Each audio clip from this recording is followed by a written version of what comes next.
At 6, trust violated, vehicles vandalized. That is the reality facing dozens of people who work for the state's largest school district. Someone broke into vehicles owned by Gwinnett County Public Schools employees.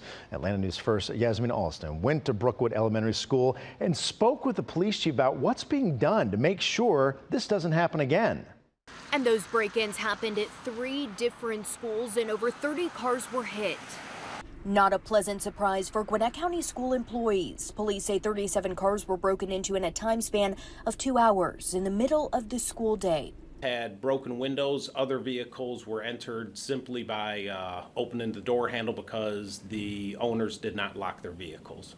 The Gwinnett County Public Schools police chief says the crimes happened at Archer High School, Tripp Elementary School, and Brookwood Elementary. Electronics, credit cards, and purses were taken. Investigators say they believe more than one person was involved, though they do not believe they're students. They have surveillance video showing at least 2 people and have a possible suspect car description, but aren't releasing that to the public just yet. The department will be increasing patrols around their schools.